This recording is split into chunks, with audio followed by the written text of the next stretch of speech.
Hello everybody, welcome in to Trackalicious. Hope you are having a good Wednesday so far. You join us for our mystery track round. It was revealed last week with the marble race that it is at Zandvoort. So we are at the beachside town in the Netherlands at Zandvoort for tonight's round number 5, 75-minute race up ahead in the GT3 and GT4 championship. I'm Kuja Terekov, leading your broadcast booth. Alongside, though, we have a friend joining us this week. Tyler Morgan, how are you doing, my friend? Not too bad, not too bad. It's nice to get back in the broadcast booth every now and then, get a little bit of sim racing action, especially after we had some incredible 24 hours at Daytona a few weeks ago, and wasn't here last week, unfortunately, due to injuries, but I'm back now and excited to see how the GT3 and the GT4 drivers handle Zandvoort. Not really a lot of passing opportunities unless you're really brave, but we'll see how it all pans out in the end. Yeah, we sure will see indeed. Very tight racing last week out in the mixed conditions at the Hungaroring. Hopefully we will see a bit less chaos than we did at the start of the race. But again, anything can happen. Mixed conditions are predicted once again for tonight's race. 75 minutes of racing, 2 mandatory pit stops, 25 seconds each with a fixed refueling time. And then it is up to the drivers whether they want to take new tires or not. Cheers, Beachley and Xander Zone for the hydrate. Hope you guys are doing well. Happy Wednesday to everybody watching along.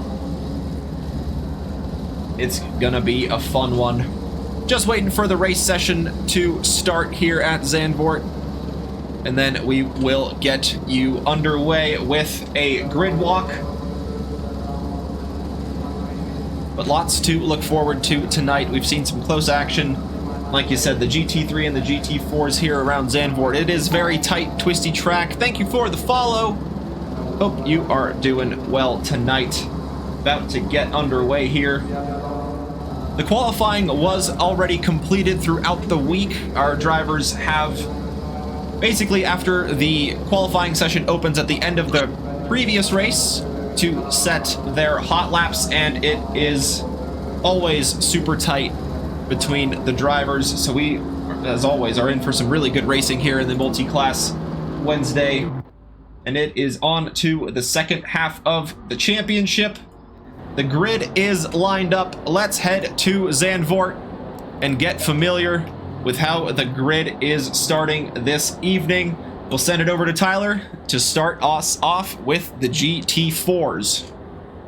All right, so starting off the gate with the GT4s, you have Justin Beachley leading off on pole position, the number 18 Mercedes, and beside him on the front row is another Mercedes, another GT4. That would be in the T-Swizzle car of Professor Chronotis, number 42. On the second row of the grid, we have the AF Sport Aston Martin, Alex Freeman, as always, with the black and yellow livery. Normally likes to take his pit stops early, so keep an eye out for that. Fourth, and still on the second row, is Andreas Mostachero, sitting in the Naps team Aston Martin. Two Mercedes up front, 2 Astons in the middle. Finally, we get a switch. We have Potts Weaver interrupting the Aston Martin 4 train that could have been happening here. He sits 5th amongst the GT4s. And then Andreas' brother Diego Mostacheros, also in the Naps GT4 Aston Martin number 48, will sit 6th. Behind him is Dr. Porkchop in the Chop Shop Racing lovely teal car. It's got beaver tails now, so that's an excellent as always. And then you have Mr. Brian DeSantiago, who always seems to have a little bit of sandbaggingness to him. He's in his 777 BMW NPG Racing as always. And lining up the back of the GT4 field is Mach Speed in his 145. I'm still missing all the E's in the speed car. I'm missing that so much. And rounding out the back of the GT4s, you have the controller warrior Hezzy Thomas in his Dogbach Racing with a 10-second time penalty already added on. That's the GT4s, and it is race winner from last week on pole position. Ilpo Ruotsalainen in the Castrol Toms 404 Lexus leads the grid tonight, leads the championship as well. We'll get more on the points when we have a good time to break to that throughout the race as well. Lining up alongside him on the front row, you have Tony Gold in the Coach Dave Academy number 91 BMW, looking to get a good start in that BMW. And second place sitter in the championship, Kevin Yu in the Rust-Ease number 95 Ferrari, representing Lightning McQueen proudly in the championship so far. Alongside him, he will have the 96 of Mateus Medeiros in the Land Team McLaren. Rounding out the top 5 is Jim Reynolds in the BJ Racing 313 McLaren. He is sitting in 3rd in the championship in the GT3 category. Making his debut for the season, it's Dan Tezzaro in the 420 Aston Martin in the Turn 1 livery.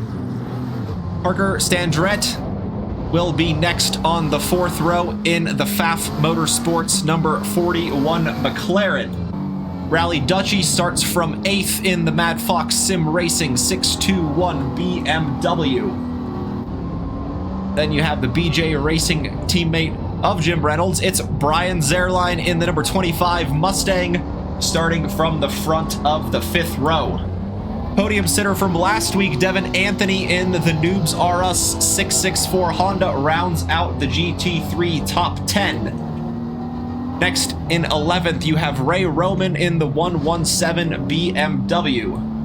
Alongside him in 12th is Eric Vanderbilt in the number 7 Practice Safe Apex's Nissan GTR. In 13th is Matt Ogilvy in the Matt Ogie Racing 75 BMW. He will have Eric Gukasian alongside him in 14th in the Practice Safe Apex's number 55 Nissan. And that's the GT3 grid. The GT4s not too far behind them. Everybody's getting nice and warmed up on this here formation lap before the 75-minute race will begin. So there's 4 Aston Martins separated by Pottsweaver. Now, I'm going to make a prediction here and say we'll definitely see a Mercedes in the top 3, but we'll have 2 Aston Martins in there as well. I'm not going to say order, because then I'm risking a little bit too much with my predictions and commentators cursing. So I don't want to. Well, that's why we have you here. I don't want to get too deep. Hold on, I got to save some love for the GT3s as well. Ilpo's going to win. That's not a question of things. I think we'll get Jim Reynolds up in the podium position, despite him being 5th. And you know what? Give me Devin Anthony to get inside the top 5 by the time this race is over. So everyone gets a little bit of a prediction. Everybody gets a prediction. Fast track currently on, or curse, however you want to see it.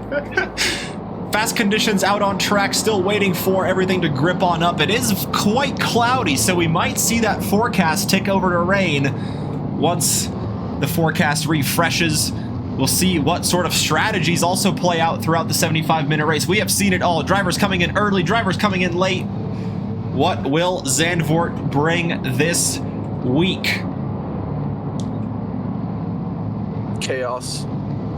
That's all I'm going to say is I just hope it brings chaos. Well, I hope it's at least organized chaos. Nah, that's not fun. That is fun. It's the most fun way to do it. Zipper formation, down to the line they go. A long run up until the green light releases them into the braking zone of Tarzan Corner. Here they go. Ilpo gets a great start. Tony Gold already has to tuck in behind. Kevin Yu maintains 3rd. Jim Reynolds hanging on to 5th. That's almost a tap behind from Parker Standret. Kevin Yu looking to get alongside the BMW and take 2nd place away from Tony Gold. Very risky move to send it down the inside, but Tony Gold goes wide. Not 1, not 2, not 3, not 4, but almost 5 cars go through, as that is Dan Tezzaro working his way around the outside in the 420 Aston Martin. Let's take a look at how the GT4 grid stacks up. Andreas currently holding on, fighting. It seems he's fighting with, I think that's Carnotis. Yeah, it's Carnotis in the Mercedes. Beachley not getting far off, it seems. Argy-bargy between the two of them. However, Andreas looks like he's holding on just fine right now, overtaking Carnotis for second place in the class. You got Alex Freeman with Diego not too far behind either.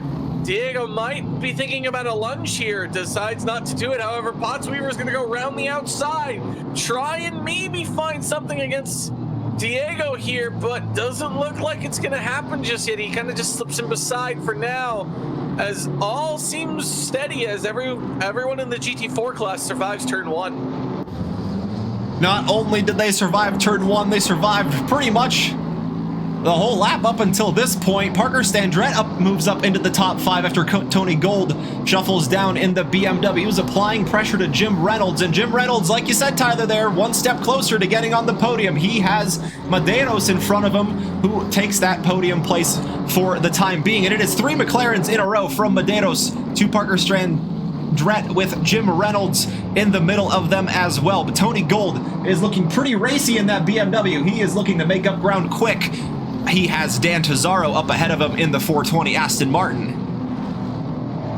Tony Gold kind of just got kind of unfortunate there being on the outside, especially going into turn 3, 4, especially lap 1. You kind of take all that momentum around, and just if you're not careful on your throttle application, you will get taken into the dirt. And Tony Gold found out that and just as we say that, that's Rally Dutchy going sideways. That is, I do believe, is that Eric, or is that Vanderbilt that has that massive amount of damage? However, Rally Dutchy's got to be careful with the GT4s coming around. It's not a blind corner per se, but it definitely it scared one driver off the track. And that is another driver going to be going off the track as well. That's Mach Speed, and that is the Practice Safe Apexes having an absolutely destroyed front end. Don't know who that is. We'll get a word on it in a minute who that is. I do believe, I think it might be Eric because he hasn't gone through the timing screens. Yep, that is Eric Akosian. Pottsweaver still trying to chase Diego. He's going to have the outside here. Diego's going to have the inside. Diego's going to try and go for the lunge here. Yep, still giving space to Pottsweaver. However, he slips in, takes the place back from Pottsweaver, defended well. Yeah, defended very well by Diego. The McLaren certainly known for its straight line speed, but around Zandvoort, not too many places it can take advantage of that. Namely just here down the start-finish straight as they exit turn 15. Not as banked as it is in real life, but still quite a good amount of camber to give the drivers a good boost out of that corner for a lunge down into the braking zone of Tarzan, but the McLaren just not quite close enough on this round to get that move done. Cesaro? Is that how you say his name? I think so. Well, either way, he's in an Aston Martin. He's trying to get around. I don't even know how you say the 41's last name. Don't even know. Stranded? Or Standret? I'm gonna just go Standret because that's what it just looks like common spelling was. I'll get the after. Cesaro's gonna try and get Standret around the outside. Isn't gonna be able to. This is the POV from Jim Reynolds looking backwards. So he's got all these cars chasing him. However, he's got a little bit of a gap to work with. Still being chased by the 41, the 420, and Tony Gold, who's slowly making time back. He still lost a lot of positions and time with that lap 1 adventure. However, he looks to be on the chase, but we're kind of getting into this weird. These cars don't have GRS, but we're almost getting into a DRS situation here. Yeah, the cars just pulling each other along down the straightaway. And yeah, just that Tony Gold wants to attack the Aston. He's got to hope the Aston pulls a bit of a gap, which in fact, Dan is looking pretty racy through the straight line speed department compared to that McLaren in front. They are getting very close, approaching turn 4 here. Sardines almost. Oh, and there's contact. Shoulder check. Yeah, that was between Dan Tazzaro and Sandrett. Both of them slowed down. Tony Gold. Oh, there's more contact. Tony Gold gets spun around into the wall. Sandrett involved there as well. Couldn't quite pick up what happened, but just a little bit of a misjudgment in the overlap, I think. And Tony Gold just stranded in the middle of the road there. Fortunately, a good gap now for him to get going. As further up ahead, Dan Tazzaro now on the back of Sandrett once again. Looked like a little bit of a pit maneuver as we came onto it, because Tony Gold was sideways, so Tony Gold's luck is just getting worse and worse as the race goes on. Hopefully it changes. Track is now optimum. The weather hasn't changed much in terms of forecast. Still clouds predicted. You have Andreas still chasing Beachley, not giving it up whatsoever. You have the GT3 of Rally Dutchy also kind of entering this battle, but it's technically for position, but it's out of class, so it's going to be a little bit hard for the GT4s to defend this. And by defend it, I mean they're not going to defend it at all. It's just this is going to be hard for Andreas because he wants to fight Beachley, but the GT3 being in the way and making contact isn't going to help his battle very much. No, not one bit. Beachley's gonna certainly benefit from that little side-by-side contact, and like you said, there's just not a lot of good places for the GT3s and the GT4s to overlap. Through the final corner goes Rally Dutchy, and it's really just down the straight line speed department here on the start-finish straight, where the BMW can easily pass Justin Beachley, so he won't lose any time, but Andres unfortunately going to be frustrated by losing nearly a second now to Justin Beachley in that little bit of a kerfuffle with the GT3 of Rally Dutchy. Apparently, according to Trogo, the Lexus is gone, and yeah, that about sums it up. He's about 5 seconds up the road. Dan looking for stranded, maybe trying to think of a move here. Now he's got Zerline and Devin Anthony behind now that Tony Gold is out of the picture. It's almost like stranded's just like... Honestly, he's pulling an Alonso, to be honest. He's just backing the rest of the pack up. Yes, but he's also close to Jim Reynolds, all things considered. Despite the contact earlier on, there's only 1.5 second gap between the two McLarens in 4th and 5th. And then behind just Brian's Airline and Devin Anthony benefiting from the cars battling in front and just kind of pulling each other along, and now they're certainly licking their lips and trying to get involved and move themselves up into the top 5. Yeah, this is a battle for the last place in the top 5, so you can definitely... This could definitely get interesting, especially since we've seen Stranded have trouble, especially in this section right here. As you can see, Dan get really close. I mean, Dan's going to try an outside approach this time. It doesn't look like it's going to work all that much. But yeah, there you see Jim Reynolds up ahead in the 313. He's not that, you're right, he's not that far off. It's just a question of, is him trying to catch Jim Reynolds going to be affected by Devin Anthony just is going to take up the inside as we discuss why Stranded isn't catching Jim Reynolds that quickly? Probably because of the pressure of Dan, but Devin Anthony says, no, eyes on me, please, thank you very much. And gets the overtake done on Zerline quite easily, might I add. It's almost like, I honestly think maybe Zerline went a little bit too wide and left off throttle, and just easy overtake for Devin Anthony there. Yeah, he just had to lift off a little bit, didn't want to risk running into the gravel and losing even more time than he did there, so smart move by Brian's Airline to just leave the space down the inside for the easy overtake by Devin Anthony. Now he can pressure the cars in front, and Brian's Airline can kind of chill out behind and look to take any easy opportunities that might come his way. So, despite, I believe, like I said, we saw practice safe apexes in the wall.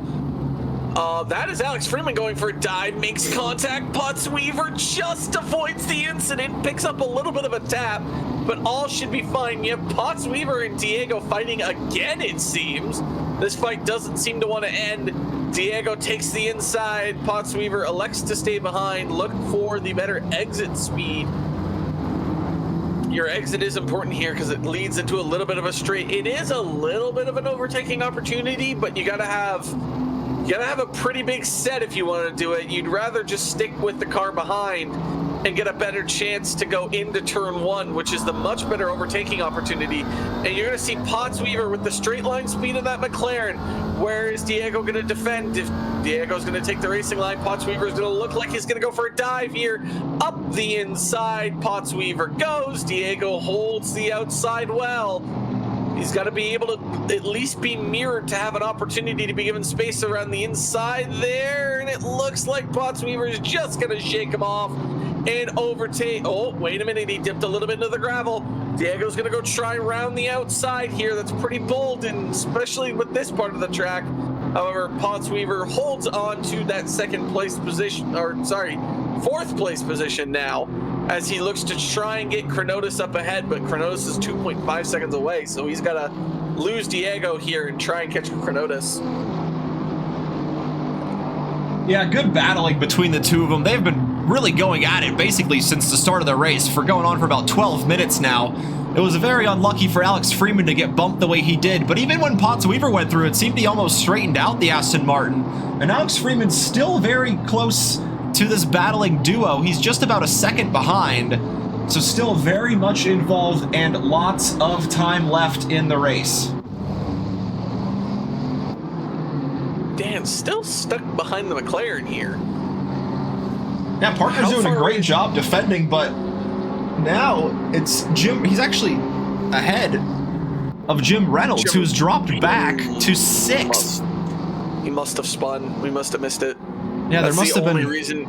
Is the only reason he be behind both cars. I was about to say, I'm like, where the heck did Jim Reynolds go? I looked in the timing sheet. He's behind both of them. Yeah, and in fact, Devin Anthony's going to go through down the inside of Masters Corner. Through turn 9, they go, and Devin Anthony ahead of Jim Reynolds. So that gives a top 6 position to Devin Anthony.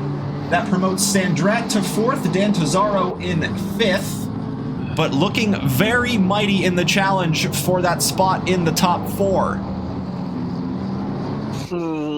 I wonder what Dan's waiting for. Is the McLaren just getting a good enough exit out of the corners where the Aston GT3 can't take advantage of the straight line speed?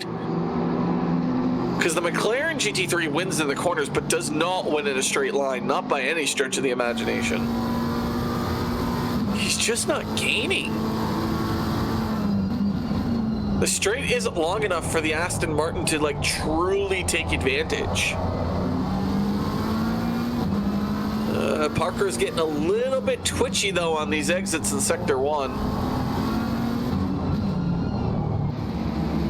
Whoops, wrong camera. Helicopter? Keep up. No, I'm just kidding. Helicopter. But yeah, down through the hills they go, and Parker able to hold on very well to that position to the Aston Martin. Dan is getting very aggressive on the brakes, nearly going into the back of the McLaren on this go-around, and Devin Anthony now is right there in the 664 Honda as well. Them battling has allowed Devin Anthony to... Oh, wait a minute. This might allow Devin Anthony the chance to go inside on Dan. The chance was there. Dan went round the outside, very much so. Oh, Parker moves to the right. Dan goes to the left. They're going to go side by side into this corner. And Dan looks like he finally might have that overtake done. They bump a little bit. Argy Bargy is there going to go side by side into the final turn. Oh, Devin Anthony saw the space, but it was blocked by Dan. They're going to go, oh, that was such good racing by both drivers to not cause an incident. However, Devin Anthony's looking in trouble because now he's got Jim Reynolds and Zerline behind. Zerline might look for the overtake here, a little bit of a dive, but nope. Backs out of it, lives to fight another day. Dan still looking around the outside. He's there. He's going to look to maybe hold this, but nope, backs off. Tries to get a better chance, and you're just going to have this 5-way battle for 5th place now. As the GT3 drivers just look for a single mistake from any driver to try and take advantage of this.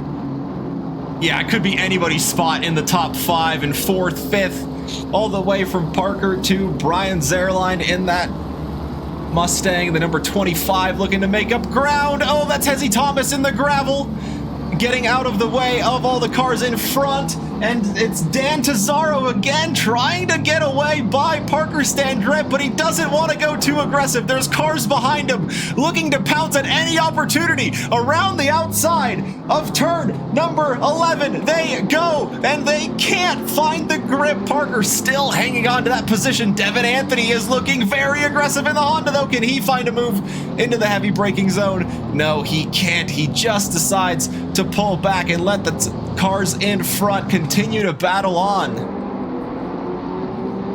Yeah, you had Jim Reynolds and Zerline not come together per se, but definitely have a little bit of a moment where both twitched.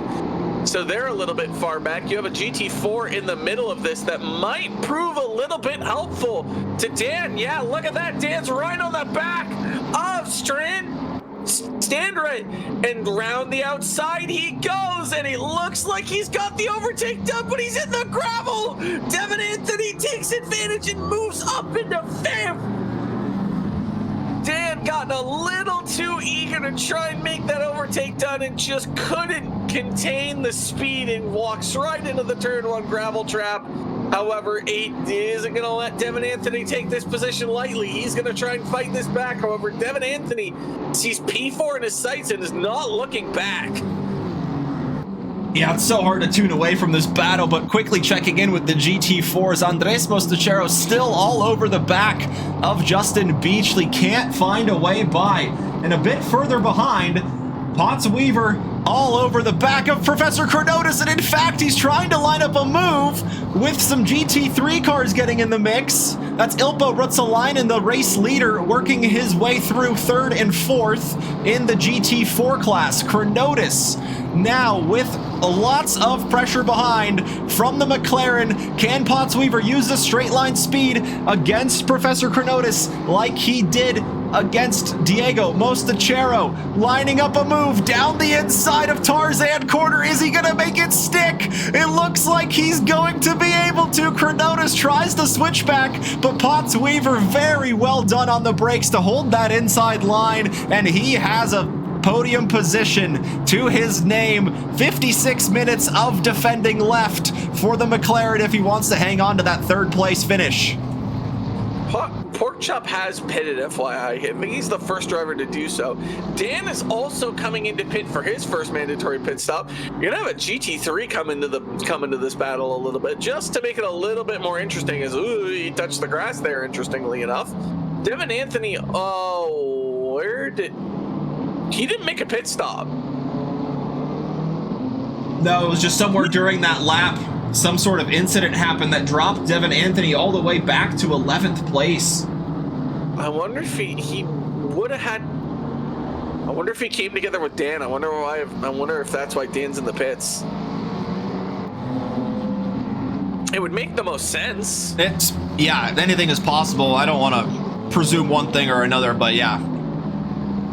A slow lap from the Honda registering there. It was about 20 seconds slower than his personal best.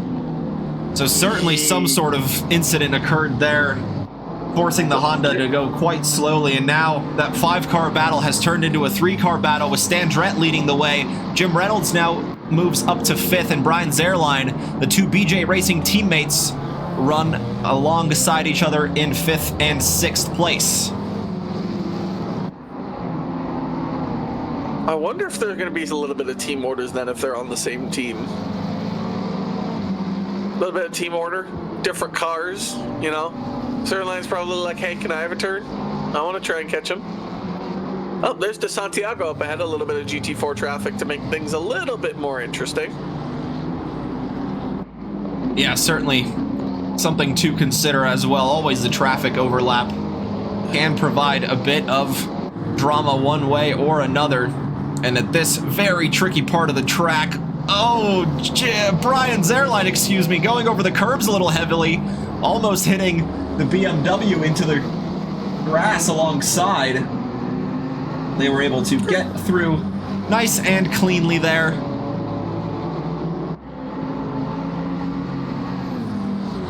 Yeah, credit to both drivers. And just a quick run down the order. Ilpo Ruotsalainen, after taking pole position, has led every lap up to until this point in the 404 Lexus. He's got a 7.4 second gap over Kevin Yu, sitting in second place. Then is Mateus Medeiros in third in the Land Team McLaren number 96. Then is that battle we saw inside the top 5 and for 4th between Parker Standrett, Jim Reynolds, and Brian Zerline here in 6th. About 5.5 seconds behind them is the battle between Eric Vanderbilt and Matt Ogilvy for 7th and 8th place. Then Tony Gold having to recover after some incidents in 9th. Devin Anthony rounds out the top 10. Then you have Ray Roman in 11th and Rally Dutchy, the 2 BMW drivers, alongside each other in 11th and 12th place, And Dan Tazzaro is the lead car in the GT3s of those who have completed a pit stop. He runs in 13th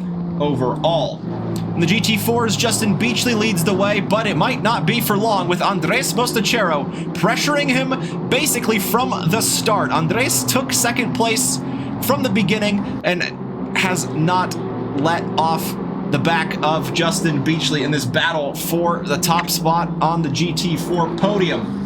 About 9 seconds behind them is Potts Weaver in third. He's got a couple of overtakes done on the 2 drivers behind him. Professor Chronotis now being hustled by Diego Mostachero and the number 48 Aston Martin. A little bit behind them, just about 2 seconds behind, is Alex Freeman in the number 22 Aston Martin, coming up to a bit of GT3 traffic for him. Next is Brian DeSantiago in the 777 BMW with Mach Speed running behind him in the order. Dr. Porkchop is the leader of the GT4s who have completed a pit stop.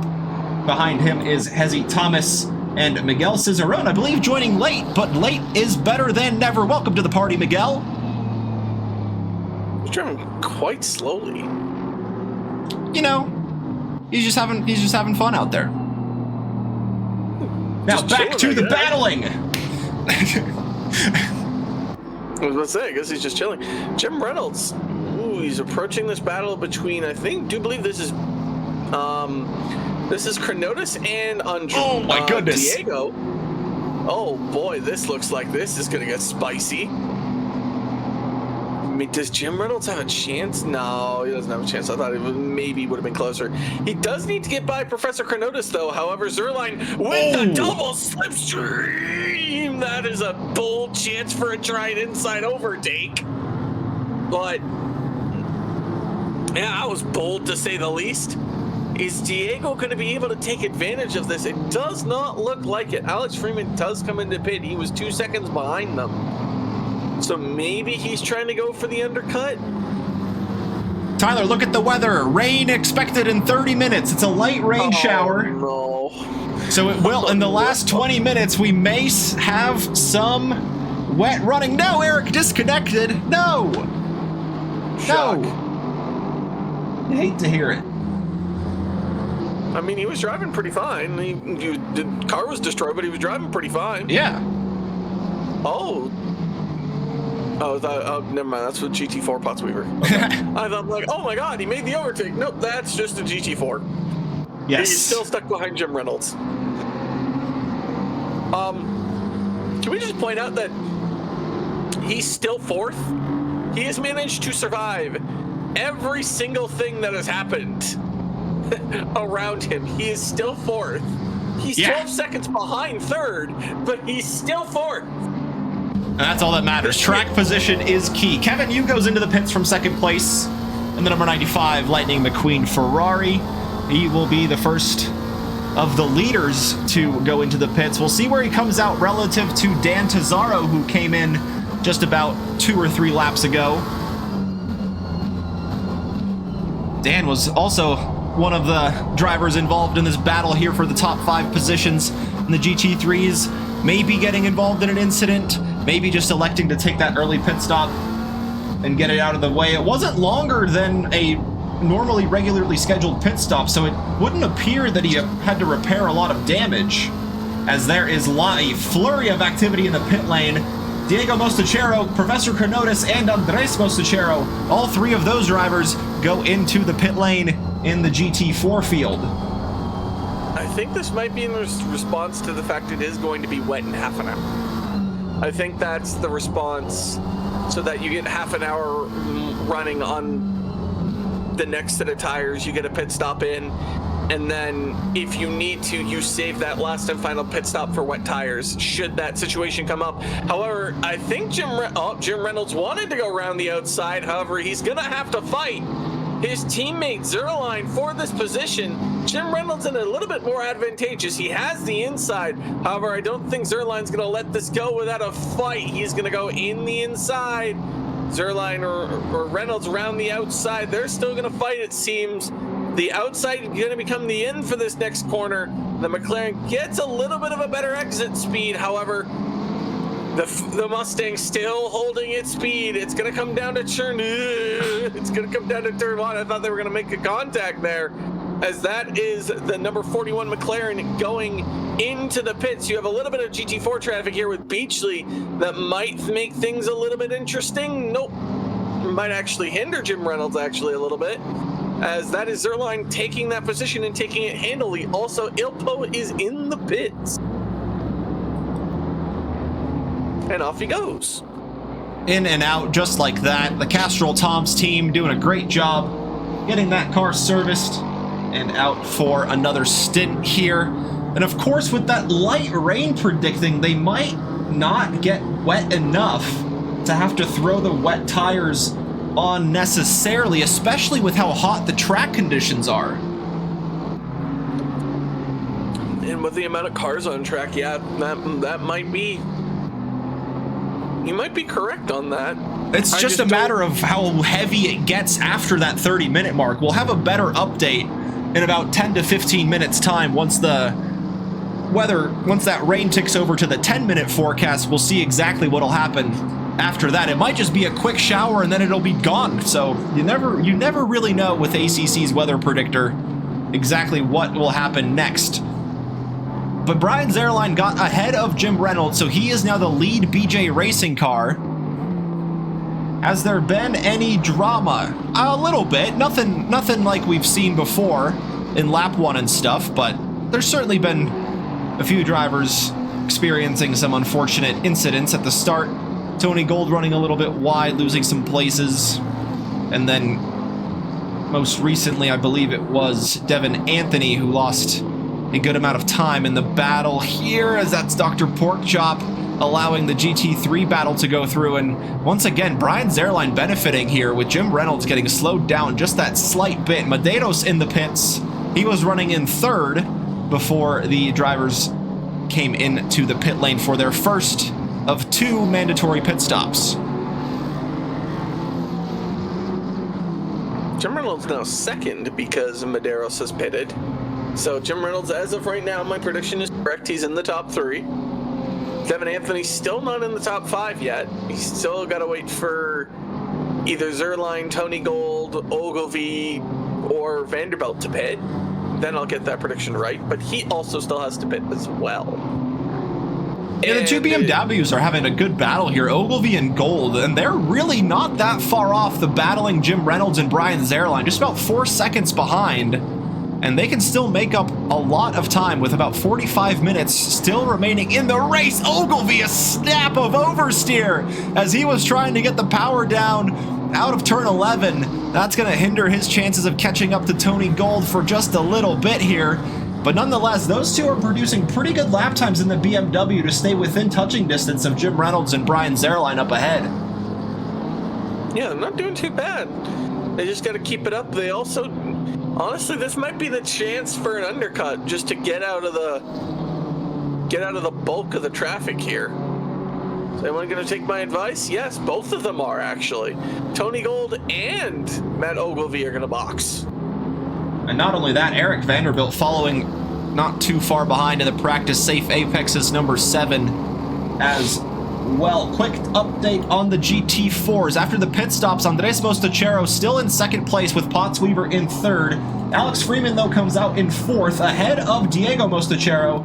and Professor Chronotis now in 6th place. Yeah, that's a bit of a drop. I can tell you at the start of this. I can tell you he had a slightly longer pit stop than the 3 drivers ahead of him by about 2 or 3 seconds. And that is just about the gap he has to Diego Mostichero now, so perhaps just that slightly slower pit stop fixing a little bit of damage, costing him that little bit of time there. So just to give you an update, the 30-minute has changed, but it's still just light rain. It's not the heavy, it's not the 7 drops, it's just the 4. So I'm inclined to believe that you may be right, that it just might be a small shower. It might make the track damp, but I don't know if it's going to be enough for wet tires. And that's the 777 of De Santiago causing a yellow flag in the middle sector. Yeah, getting back and rolling, though, that's good to see. Doesn't look like there's a significant amount of damage on that BMW as well, so avoided heavy contact with the barriers there. And he has already completed one of the 2 mandatory pit stops here as well. Making the GT4 go high is a little bit rude. GT3 collecting all the marbles that are up there.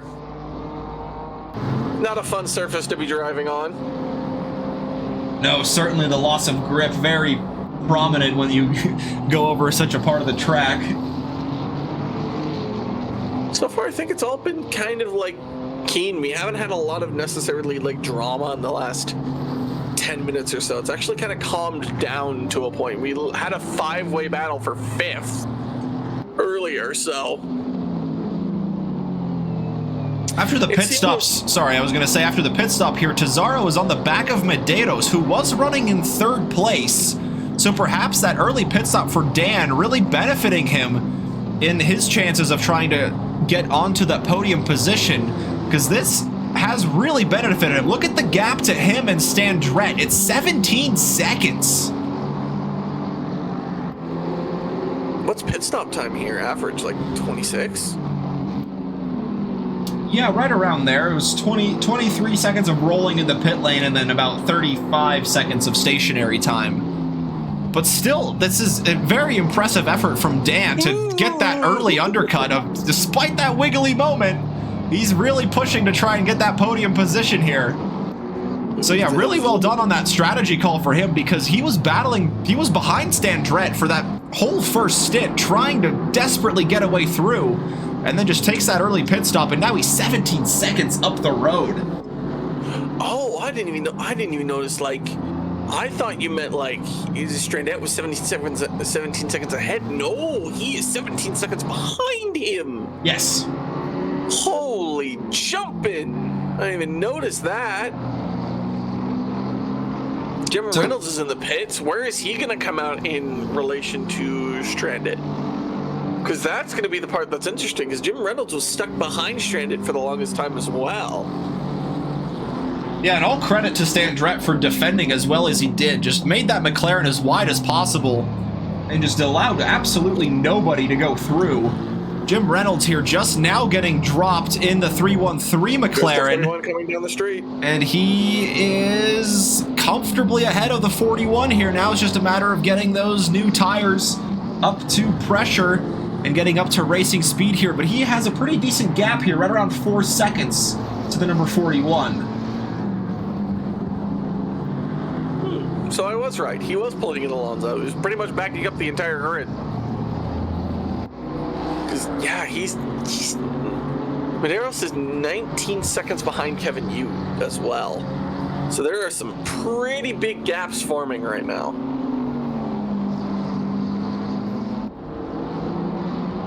Like, mega gaps. Yeah, lots of them opening up. Ilpo with some dominant pace at the front. The gap between him and Kevin Yu, I believe, is right around 15 seconds. Beachley still hasn't pit yet? He still has not made a pit stop yet in the GT4 class. Because there's Dr. Porkchop ahead. what is his play here? That is the number 59 bringing out the yellow flags. Oh, that's Hezzy Thomas. Oh. Hezzy's gone. He's gone. Okay. Oh, interesting. I saw yellow flags and just poof, and I'm like, oh, did he RTG? And just I look at the timing screen. None. That answers all of my questions. But why hasn't Beachley pit? Zerline, he's going to come out in a battle with Jim Reynolds here. It's going to be really tight on exit. Yeah, there's Jim Reynolds. Yeah, he maintains that position ahead of the BJ Racing teammate. So the Ford, after starting on the back foot in the qualifying, now ahead of Jim Reynolds. Both of them get ahead of Stranded as well. Importantly enough for them. Oh, that's why Hezzy's not here anymore. I just read the chat. Feel better, good sir. Oh my goodness, yeah, Hezzy. Definitely feel down. My goodness. Oh boy. Okay, I thought it was. Oh no, this is a fight. Dan does get past. Oh, he did it way earlier too. I think he had help with the Santiago. I think he had help with the GT traffic. Yeah, there may have been a little help. Just didn't quite get far enough on the replay here to see exactly what happened, but there was a change for position. Dan Tazaro gets ahead of Mateus Medeiros, and right as we hopped in, and then, yeah, right, we're gonna come back and it's it's chaos. Yeah, he's in the wall. Yes, nope. He avoided it. He's going along just fine. The 96 rounding out the final corner now. But unfortunately behind Dan Tazaro, who has made that early pit stop strategy absolutely work wonders for him. Yeah, Dan's gone. And Jim Reynolds got ahead of Brian Zerline. What is happening? So yeah, chaos beginning to unfold once again here. And now the 313 leads the BJ Racing squad with Brian Zerline and the 25 Mustang behind, but he goes deep in the McLaren. Brian Zerline hoping to take advantage of that, and these two teammates on paper certainly battling it out here on track. It's bugging me that Beachley hasn't pit yet. Devin Anthony hasn't pit as well in the Honda. What is their plan here? Because, like, you and I made a joking statement when I first got introduced to this format that I said, oh, you just take all your pit stops at the end? Well, that's the thing with how unpredictable the weather was forecast to be. That might be the better call, because you never know when you need to switch to switch the tires. I mean, the wet hasn't gotten into the 10-minute mark yet. So, like... It should in about 5 minutes time. I guess it depends on they must have just put, they both just must have put like 120 liters and just went long time. Yeah, exactly. Fill the car up, let it go as long as possible. Battle heating up, the two Aston Martin GT4s, Alex Freeman and Diego Mostachero behind here in the Naps team, as Devin Anthony there working his way through the pair of the very sketchy part of the track to go side by side. Devin Anthony got through one, he can't quite get through the other. Alex Freeman stays ahead of both Devin Anthony, who now tries to get the position into the braking zone of turn number 9. And Diego Mostachero is going to try to take advantage of it using the overspeed. He also sends it down the inside. The two red cars working together. Alex Freeman caught out by the overlapping Honda, and Diego follows the GT3 through and gets the position on fellow Aston Martin driver Alex Freeman. I think that's going to be 4th place for Diego and 5th for Alex Freeman. What an absolute move. The Max Verstappen. No, it's Kevin Yu in the McLaren. McLaren. I mean, McQueen. The McQueen guys. Yeah, great play by Diego. Just following Devin Anthony's car, taking the space that was there, that was once Devin Anthony's car. And speaking of Devin Anthony, he has decided that he wants to pit. So we'll see how that goes. So Beachley is the last driver remaining with 2 pit stops left to go and 34 minutes left to go in this race. So So what's his strategy here? Is Jim Reynolds has to now fight Justin Beachley to try and get around and make sure Zerline doesn't take advantage. However, Stranded's getting closer and closer lap by lap. Yeah, with them continuing to battle, it's also going to be curious to see where Devin Anthony comes out as well. Of course, he did have that one slow lap, but looks to take pretty good time out of the drivers. Jim Reynolds, Brian Zerline, and Parker Sandrett are going to go through. But the Honda, not in a bad spot at all after the pit stop here, getting dropped and back out onto the track. Maintains... What? He's behind Tony Gold. He's gone from like second or third to 12th. But he's right on the back of Tony Gold. Before the pit stops, he was about 10 seconds behind all the BMWs there. So he's made up some good ground with the clean air in front. There's four. I noticed that there's four BMWs in a row. What? And Devin Anthony splits them perfectly. Oh, he ruined it. No fun. No fun at all. That's just how it goes. Medeiros isn't giving up third place very easily. He is right on the back of Tesaro. And there we have the rain indicator moving to the 10-minute mark. Light shower expected in about 10 minutes time. And what sort of rain will that bring? Will there be more later on? How will the conditions change on track? There's a yellow flag. That's the Honda. That's the 664.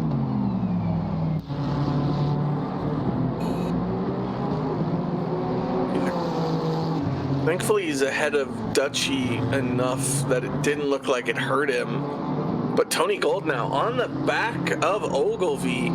You have BMW on BMW action. Tony Gold started second in this race. Oh, wow. What an extreme pull to the right as Ogilvy tried his best to break the toe. But Tony Gold's like, nah, you ain't doing that to me. And takes 9th place away. And now he's on the trace for Eric Vanderbilt now. But he's got Beachley GT4 traffic a little bit ahead, kind of blocking his way.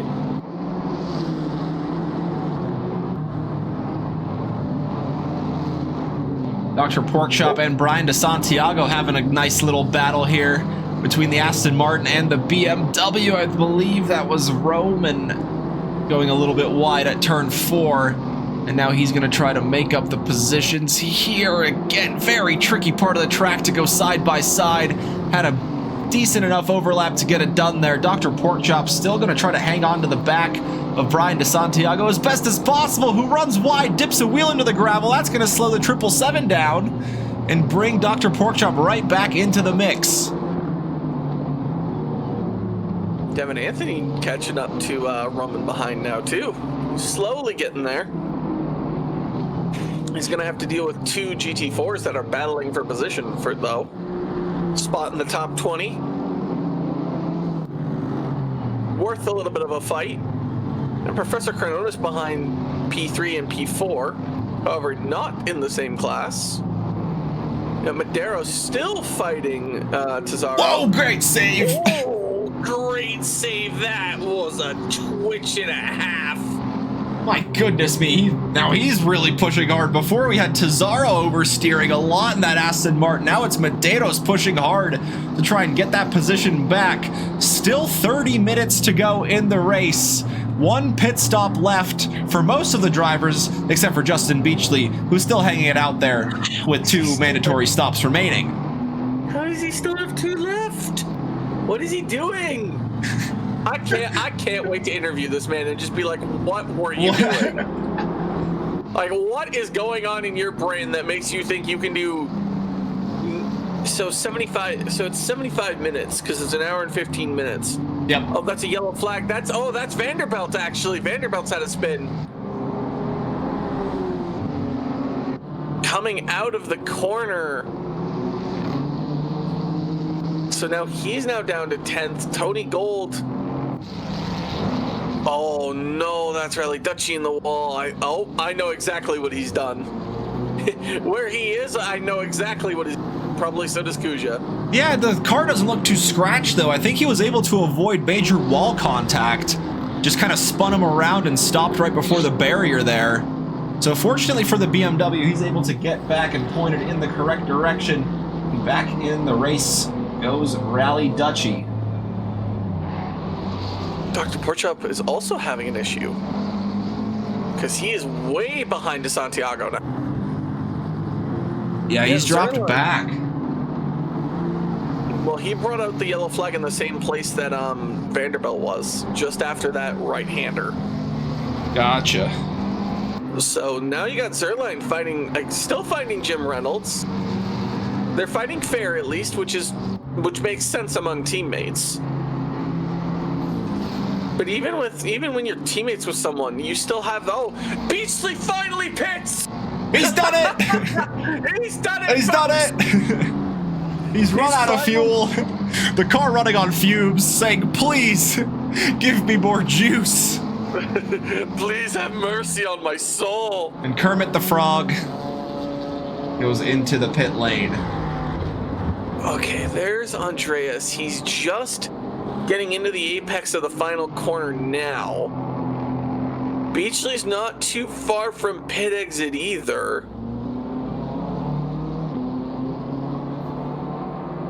And here is your new GT4 leader, Andres Mostachero, gets the undercut done on Justin Beachley. He leads the GT4 field. And Potts Weaver has gotten very close to Justin Beachley also. It's almost like running for 50 minutes wasn't going to work.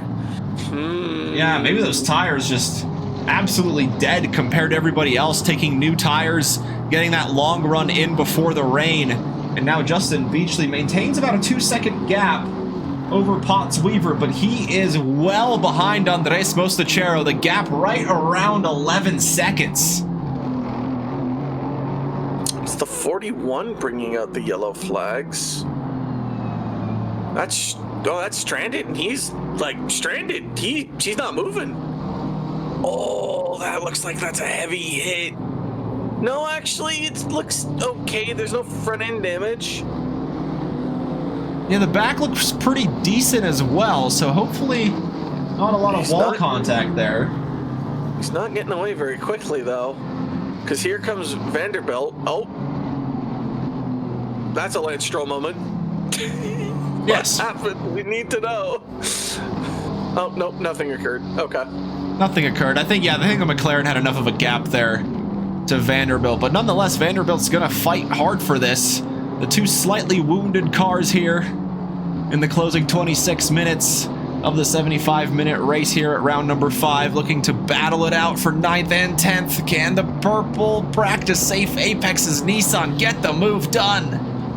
He's certainly trying to. A little bit of a tap by Vanderbilt there. At least that's what I gave that as, a little bit of a tap. Tony Gold went from second almost all the way down the order, and he's now found himself up in 7th, so a good recovery for him. Dr. Porkchop unfortunately received a disqualification for speeding in the pit lane. How did we miss that? Yeah, I saw it. I just told you about it. Sorry, let me rephrase my statement. How did I miss that? I'm normally the one that's pretty good at finding penalties. Yeah, he was disqualified, returned to the pits, and must have left right away. Medeiros, side by side here through turn 11. A very tricky corner to find the grip around the outside. He's trying to get the over-under done on oh my God, not Tony, Dan Tazaro, excuse me. Getting all my names mixed up here as they continue to battle one of the heaviest braking zones here at turn 12 and 13, but the McLaren not able to take advantage here, and down the start-finish straight they go. Can the McLaren line up a move into turn 1? The rain is coming. The rain is coming. It's said to be here now. Let's take a look on board with Medeiros. No drops on the windshield just yet appearing. There they are. It's beginning to rain, and it will get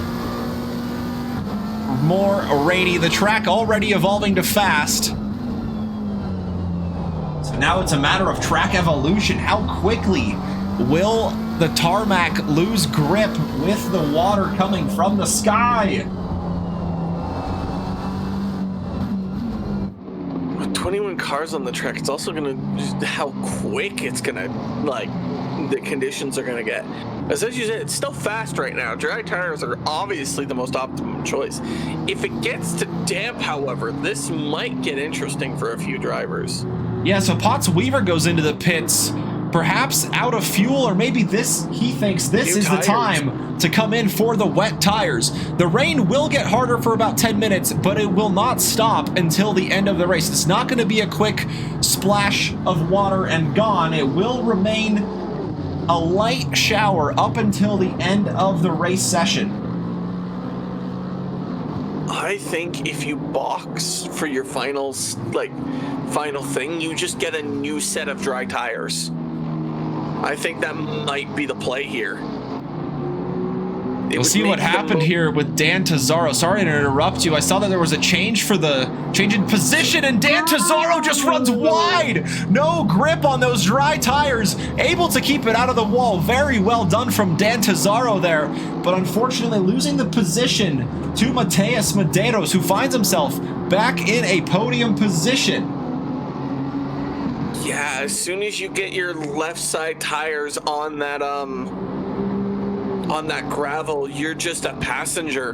Like, there's nothing you can do. You're just sad, and you can't turn the wheel or else you'll spin the car, so you kind of just have to roll with it. And then once you're slow enough, finally start to turn and get the grip back. But, like, you're kind of just in a sad position no matter what you try and do. But yeah, very well done from him to absolutely keep it out of the barrier and able to keep it rolling. Just 4 seconds behind Medeiros, so he certainly still has a chance of getting back to that podium position here. And track now evolving even further down to green. With 22 minutes left in the race, will there be a correct swap over point to those wet tires? Will it be dry? It's greasy. It's getting worse and worse, and rather quickly also. Down the inside, Ray Roman. Devin Anthony forced to fight back. He's able to get the switchback done with Ray Roman going a little bit deep into turn 1. Devin Anthony holds on to a spot in the top 10. What a switchback by Devin Anthony. That was so good. Yeah, this track is de-evolving really fast. My strategy for coming in and getting a fresh set of dry tires might not be the play here. You might just have to try and hold those dries, those really, really worn dries, a little bit longer. You got to think they've been running those dry tires now for almost an hour. So the grip levels, especially on a greasy track, are not going to be good. So if you even have a moment where you even stick a tire into the gravel or grass, you're just going to lose control quickly. But it's not time for wets yet. It just might be the BMW going all over the road here, trying to find any bit of grip. Andres Mostachero in the pits from the lead of the GT4s. Does he think this is the right moment now for that swap over point? And the Nissan and the McLaren still battling here for 8th and 9th place. Eric Vanderbilt and Parker Sandretten. In fact, the McLaren is going to dive into the pits. Diego Mostachero follows Andres. So the two Naps Aston Martins in the pit lane. So I was told that the yellow rim tires are the dries that you can see right there. Correct. And if they're wets, they won't have that yellow logo. Much like on Potts Weaver car. So Potts Weaver is on the wets. Yeah, so he came in right at the beginning of the rain shower to put those wet tires on. So he might really benefit here from coming in early. He was behind Justin Beachley before the pit stop. I can't quite remember what the gap was. I believe it was about 3 seconds. So where will he come out relative to Justin Beachley once he once again decides maybe he was going to stick it out late and go on for quite some time, but Andres does come out of the pits ahead of Potts-Weaver, and Diego Mostachero also comes out ahead of Potts-Weaver.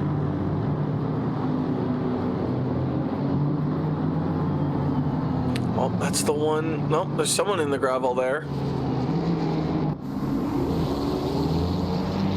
It's Roman. That was Roman, yeah. He was battling with Devin Anthony, but Devin Anthony coming into the pits on that previous lap, and that was Mach Speed there going wide. And that's Parker Standrett now ahead of Devin Anthony for a spot, potentially in the top 10, depending on where the BMWs of Rally Dutchy and Roman come out after their pit stop. And Eric Vanderbilt battling with the McLaren as well before the pit stop taken by the McLaren. So where will the Nissan come out as well? Devin Anthony getting himself involved in the battle in the late stages here.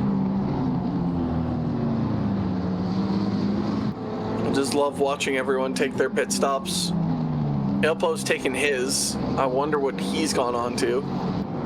Definitely the wets. It can't. There's no way. There's no reason to switch on to a new set of dries at this point. He's on dries. Those are wets. No, I saw the yellow. Those are white. That was white. Okay. Just because the other cars just don't have like a dark blue. Sure? Because they look like dries. Let's see here.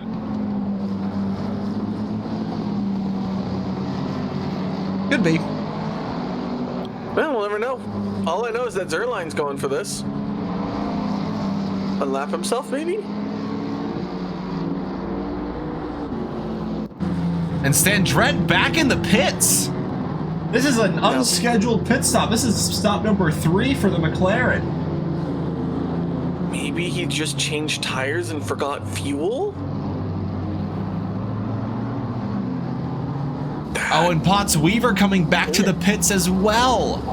Oh, what's worth the play? I told you that.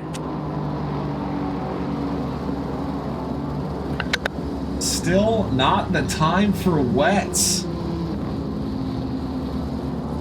Because why else would they come in? It would make no sense. Does Medeiros also... No, I can't tell what tires he's on. I think he is on the wets. Because Yeah, he's also coming back again. Oh, and nearly. Oh, and he goes into the wall. No! Oh, he's going to get a speeding in the pit lane No! violation, too. Oh, he had no grip whatsoever on those wets. So not only did he just absolutely total his car coming into the pits, he's did the Mostacheros also change into the wets? They did. Oh no. Yeah, because they have the dark blue, they have the blue around them.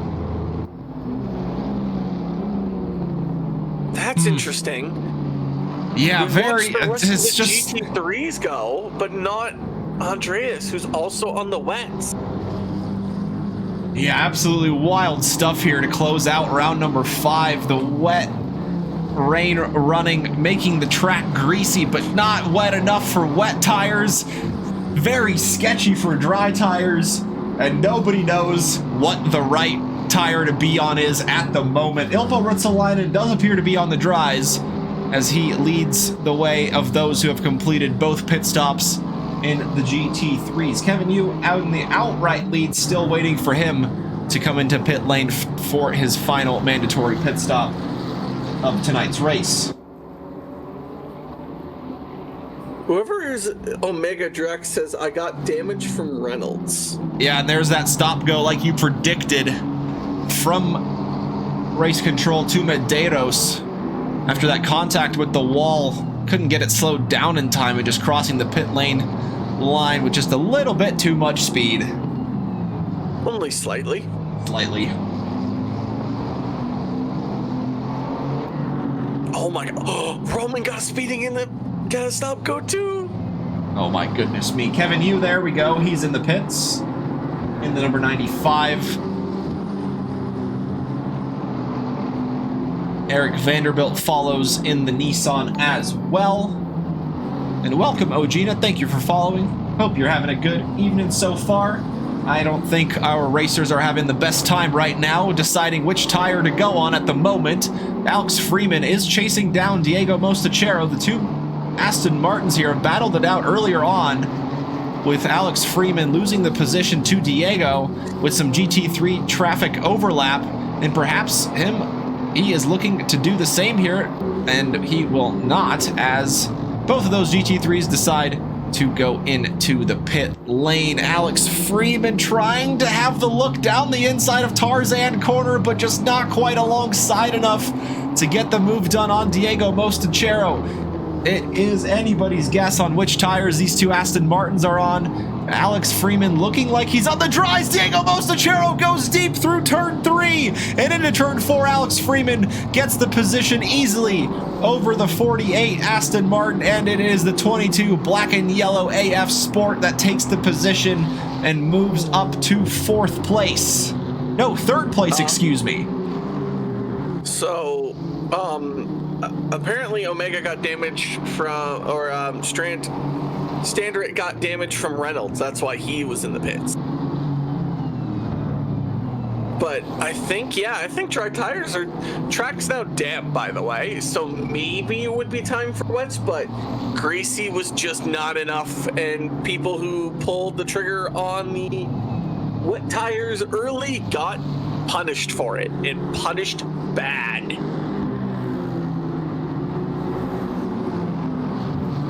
Yeah, Justin still has a pit. Yeah, he's gonna be the last one to pit. Shock.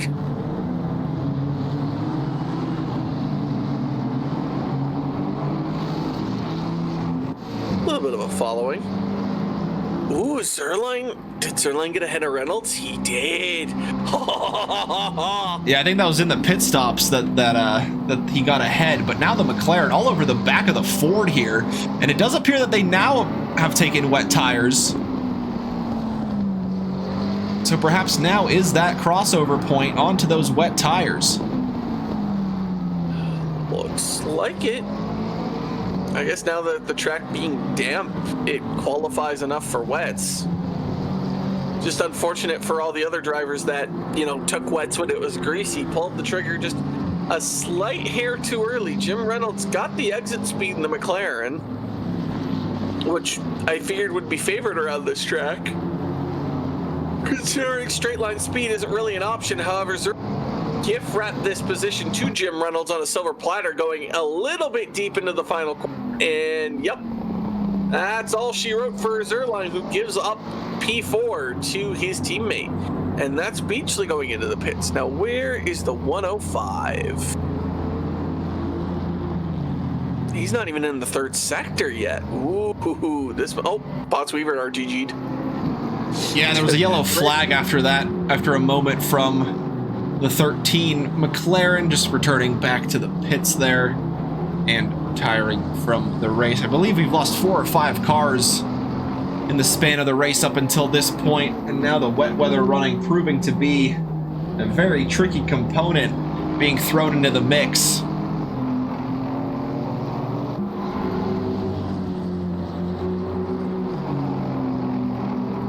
Standard also RTG'd. Oh, here goes B. Oh, man. We've lost Stranded now, too. However, Andreas is going to come out behind Beachley. And you want to know why he's come out behind Beachley? It's because he pulled the trigger early on the wet tires. So he lost some time because of that.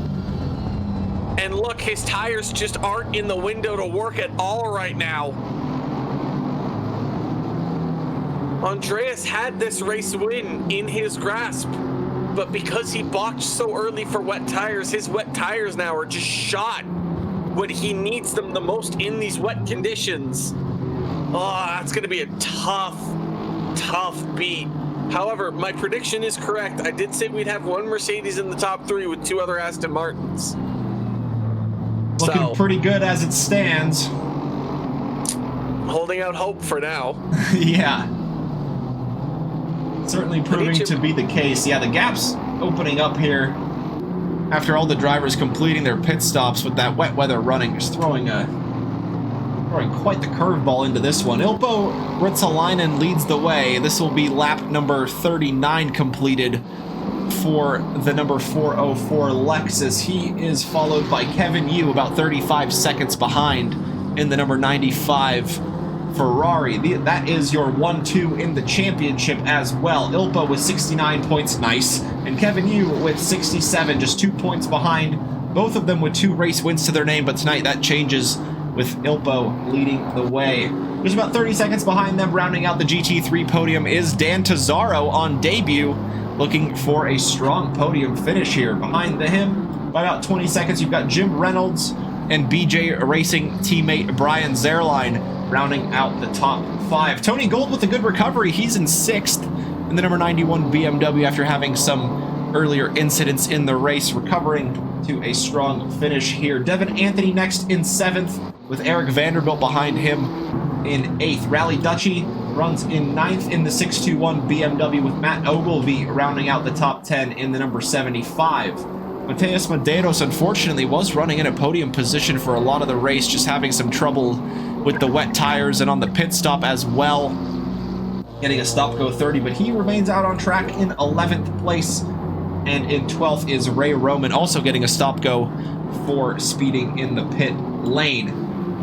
And after all of the undercut drama in the GT4s, it's Justin Beachley that now leads the way from Andres Mostachero in 2nd place. Alex Freeman in 3rd, about 16 seconds behind the 2nd place sitter Andres, and he is in a Mostachero sandwich with Diego Mostachero in the number 48. Oh, and there's some damage to the front of that car as well.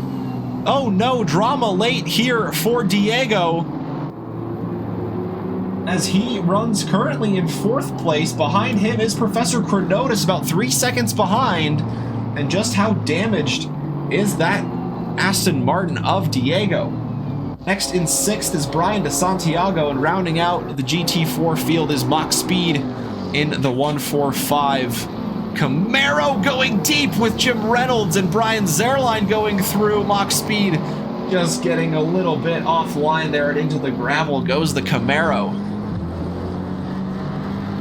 117 of Roman's also bringing out the yellow flag just shortly up ahead, but oh my goodness, that is an unhappy. If I've ever seen one, that looks like a very unhappy BMW. I'm not a mind reader. Is the glass broken too? Slightly, the steering's certainly broken. He's having to hold the steering wheel at a 90-degree angle to keep it pointing in a straight line. So lots of suspension damage picked up for Ray Roman here as well. As your spotter would say, your suspension is completely knackered. It sure is. Hopefully not the same story for Diego Mostachero, as he now has Professor Chronotis closing in within a second and a half. The Mostachero brothers, just, it's unfortunate for them. They boxed early when the track was greasy and tried to push the gun on the wet tires, but it just didn't work out for them. And sometimes that's the dice you roll. You roll the dice early, see if maybe you can get it right, and sometimes you get it right, and sometimes you get it horribly wrong. Yeah, literally just a few laps more running on those dry tires might have seen Andres and Diego be able to have a slightly more comfortable gap to the cars in front and behind, but they certainly know how to defend positions. There is not a lot of time left for Professor Chronotis to line up an attack and get a top 4 finish here.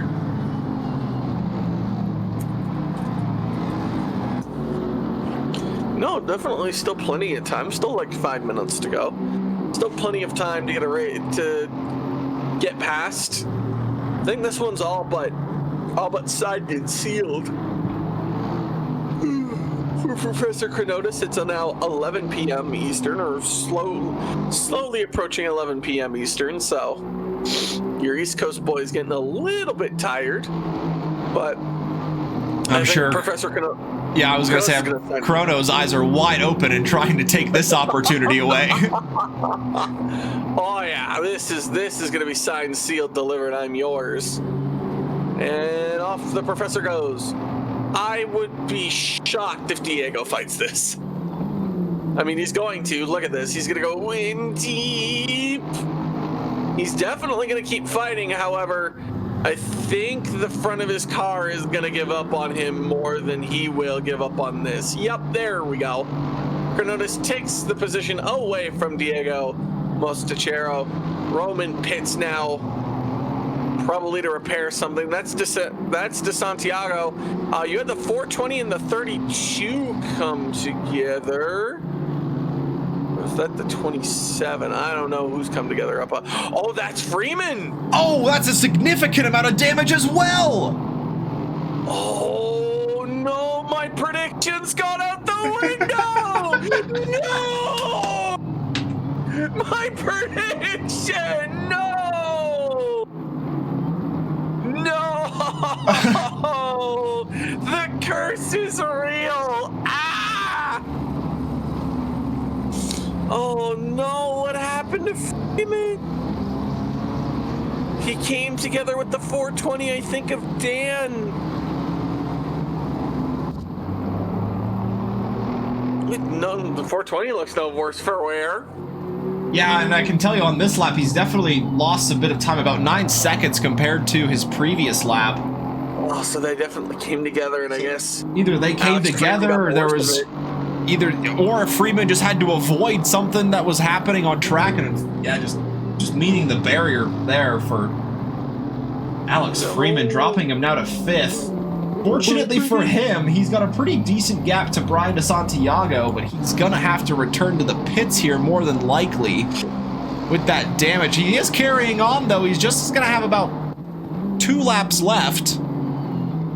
He's not meatballed? I mean, even if he is meatballed, he has to come in within 3 laps time. If I'm not mistaken. You're correct, but if he crosses the line without serving the meatball, does that constitute a penalty?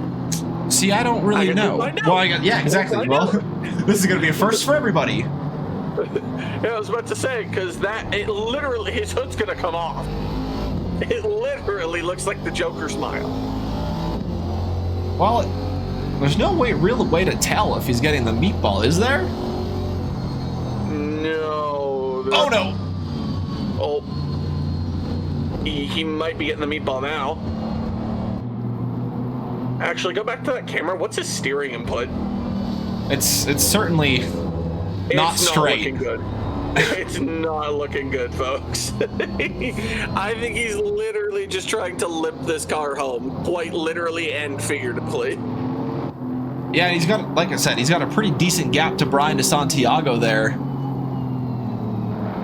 So he should be able to hang on to that top 5 position, unless, yeah, there's that penalty awarded from the game. Interesting. Is there any close battles? No, not really. Everyone's kind of just gapped up to a point. I mean, that was expected with the track being damp and the rain coming in. That was to be expected.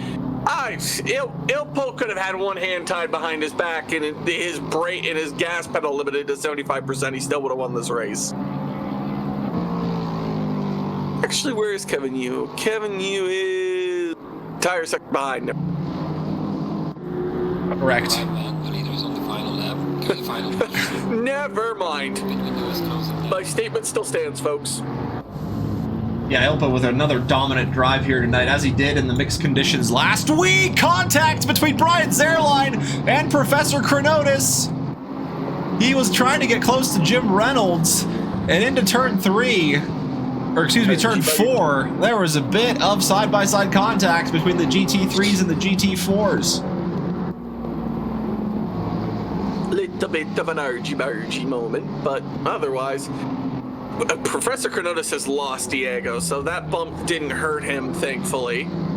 However, I do believe that Jim Reynolds and Brian Zerline are going to have to race one more lap after this.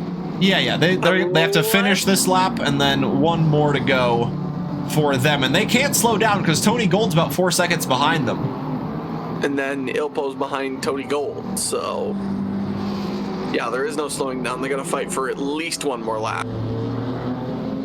And the track at damp conditions here to close out the race. Freeman has pit. Freeman has pit. Oh, unlucky there. Yeah, just a lot of damage on the front end of the Aston for Alex Freeman to continue on. Ilpo Ruotsalainen doesn't seem to be fazed by anything thrown his way. The weather, the tight track, the drama around him. He is going to take race win number 3 of the season. It's 3 in a row for the 404 Lexus, taking the checkered flag. The leader has finished the race. And there he is, officially the race winner here tonight. And Justin Beachley going to be the leader in the GT4s. He still has a good bit of the lap remaining. Who has crossed the line? Diego Mostachero across the line. He will take 4th place in the GT4s. Roman across the line in the 117. He got a bit of damage earlier on as well. Matt Ogilvie takes 10th in the GT3s in the number 75 BMW. And Kevin, you here rounding out the final corner. It's another podium for the 95 Ferrari. It's a 2nd place finish and 2nd in the championship for Kevin Yu as well. The 96 of Medeiros across the line. He will finish in 11th. The 145 Mach Speed across the line to take the checkered flag as well. There goes Beachley taking the win. Nice easy win in the GT4 category for the Beach GT himself. Not in the normal sand camo livery, but in the Kermit the Frog here livery. So he'll appreciate a good win. Dan Tazaro takes his debut podium up into P3 with that Aston Martin. And then the 105 of Andreas comes in behind to take an unfortunate P2. He knows he could have gotten P1 if he didn't switch to those tires early. Zerline will take P4. Tony Gold will take P5. And Professor Chronotis, once he eventually crosses the line, since he is all the way back there, will take and ruin my predictions with the podium. Freeman taking the lap of sadness. But hey, at least he takes the checkered flag still here in the AF Sport Aston Martin.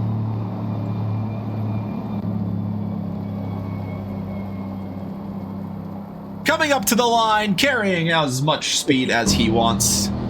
Wipers fully engaged, and that is round number 5 completed. We lost a number of drivers tonight, 6 of them, unfortunately, here at Zandvoort. That's just how it goes sometimes. 7 with the DSQ. That's, yeah, there was also that. It was a busy race. The DSQ isn't even the most exciting thing that happened. Oh, certainly not. Yeah, the 5-car battle at the front, honestly, that was absolutely epic to watch. That is highlight of the night material, and as always, we invite the podium sitters for the GT3 and the GT4 category to hop into the green room, and we will bring you for an interview if you so desire to do so. Now would be the time. I can't wait to talk to the Mostacheros. Oh, we already got Beachman in there. Oh, we got Andreas. So now all we need is Professor Chronotis, and we have the entire GT4 category. All right, I will pull in whoever I'm pulling in. I don't even know who I'm pulling in. That is the Beachman, and we are going to pull in Andreas as well. So we got P1 and P2 of the GT4 category. Andreas, you got to feel like this is a missed opportunity. I was just telling Beachley I'm so mad at myself. I am so mad at myself. And now we have the man who literally got the podium gift wrapped to him on a silver platter because Alex's car decided to explode. Professor Chronotis. Not only that, but also Weaver exploded, and Diego Mostachero took wets too early, so I cakewalked him in the end. It was from 5th up to, I guess, from 6th up to the podium for basically free. Really nice at the end. And in the last 15 minutes, all of that happened too. But yeah, I was telling Andreas, missed opportunity there. Had Yeah. it, you just went on the wets like 4 or 5 laps too early. I didn't have any fuel. So it was either I gambled on the dries or I went straight to the wet and then I cooked them. It was I don't know if you could see my Dang. interior. They were red. They were No. red. Yeah, But unfortunate. I could tell that you were troubling because you couldn't even get you went into the at least 2 times. Yeah. And then Beachley, did you just put 120 liters in your car? Go. Like I was tweaking the entire stream because I'm like, why isn't this man pit? Why isn't this man pitting? He's literally in half an hour. Why hasn't he pit yet? Yeah, well, I did put about 60% fuel in just to see, in case it did like rain eventually. And then I saw that it was going to, and it wasn't going to be that bad. So I'm like, well, we'll see what happens. First pit stop, I ended up changing tires and staying on dries, but just like overinflating them just to see what would happen. And then that plan went south pretty quickly because it got more wet than I was expecting. So, ended up changing the wets at the end just for safety's sake, thinking that, Andres and Alex and everybody behind me was going to also take wets, and I didn't want to risk being on really, on dries like that. And yeah, near the end they were cooked, but I waited until it was like wet tires optimum and even went a couple laps over that, and just decided to switch to wets, and it worked out. So strategy. I was a little bit afraid there, just going so long for a stint that everybody was gonna, be able to make up that gap, just because I hit a lot of GT3 traffic in that time after Andres hit the first time. So I was a little bit worried about that, and then so I was, ended up. I think after the first stop he was about 11 seconds ahead, and then after the second he was 2 seconds behind. So it ended up working out, fortunately. It worked out because Andreas cooked his wets. He would have had you beat otherwise. Cronotis, what was it like when you turned the Freeman's like front half of his car gone? That's what I want to know from you, Cronotis. You turn the corner after passing Diego, and you just see Freeman like hobbling at the side of the road. I saw him yellow on the map, and I thought, "Ooh, for me." Oh, for me? You shouldn't have. Oh boy. For me? I think he got into a collision with I think it was Tazaro. The 420 car was also in a pile in the same area around the same time.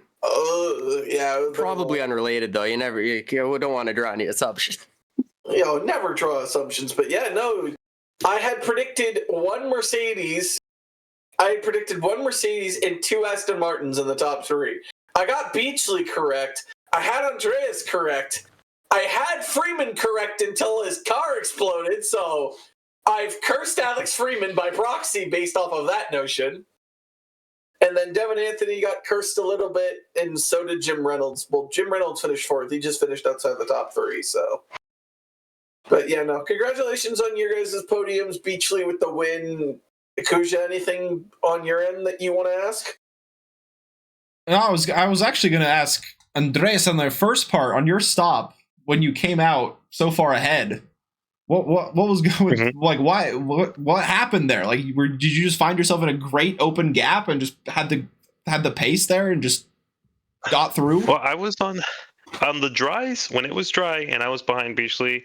I felt like I was maintaining pace, and there was a couple opportunities that I maybe could have snuck my nose in there, maybe a little too aggressive, so I decided to back out against it.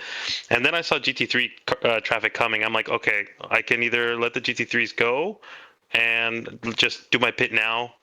That way I can, I could just get away from being behind Beachley, and then maybe I can get some free air. And I was literally in free air almost all the time. So I'm just so mad at myself that I didn't put enough fuel for that last 5 laps. Literally, if I had pit 2 laps, maybe 3 laps after, I or maybe 2 laps, I would have been fine. I'm so mad. Yeah, Maybe 1 lap. That's literally, yeah, that's sometimes just all it takes. But yeah, you certainly showed that you have the pace tonight. Justin's got some good competition heading his way next week, I'm sure. And yeah, congrats on the podium, you three. And yeah, well done. Way to tough it out. Super tricky conditions there at the end, I'm sure. But you guys showing us how it's done. Congrats. Good luck in the rest of the season. Thanks, guys. Thanks for joining us, guys. GT4 podium in full spirit. The GT3 podium a little shy tonight, but that's okay. They had quite some concentrating to do. Ilpo saying in the chat here that it was one of the hardest races that he's had in the recent past. So even the Lexus at the front having to really work for it, for that dominant win. Anything last minute about the race from you, Tyler? Other than, yay, it was wet and it caused a little bit of chaos. People jumped the gun early, and that's why you wait. That's why you wait for the spotter to tell you that the wet tires are optimal, because if you put them on too early, you risk losing it all. And the Mostacheros, both of them lost it all. Yeah, I mean, not all. I mean, come on, they still finished in second and fourth. Like, they didn't lose it all. But yes, they could have been first and third. Yes, they didn't. Yes, but yeah, despite that, still a great finish from them. Lots to look forward to once again here at Trackalicious. Tomorrow we go to the iRacing GT3 and GT4 Championship for their 1 hour races. I do believe it's 1 hour, maybe more. Next on Friday, it is more multi-class action with the hypercars and the GT3s in LMU for their 75-minute races going on this week, I believe, at Lusail. And then on Saturdays, everybody gets a nice little break. On Sundays, it is back to iRacing for the MX5 Cup for their races on Sundays. I do believe those iRacing ones will be streamed this week as well. And then on Monday, we go back to ACC for our lovely GT4 rookies for round number 6 to kick off next week. On Tuesday, LMU in their GT3 Sprint 40-minute races also underway in the closing half of the season. And next week, join us here for round number 6 for the GT3s and the GT4s. Continuing on, 3 rounds left. Next week, they will be at Paul Ricard before the 2 closing tracks after that. And once again, hopefully, we'll get some mixed conditions for that race as well. Thank you, Tyler Morgan, for joining us in the commentary box. I have been Kuja Terekov. Stick around for the raid of Mr. Zoop, doing some Le Mans Ultimate Racing. Thank you, as always, for joining us tonight. Thanks for watching along, chatting along. And thank you for the admins doing the hard work in the background, keeping everything nice and smooth and running. And all the drivers putting on a great show tonight, as always, looking to keep that going for the remainder of the season. Stick around for a raid. Thank you for watching us. Have a good rest of your morning, afternoon, or evening, wherever you may be watching us from. Thank you, as always, for watching, and we'll see you next time.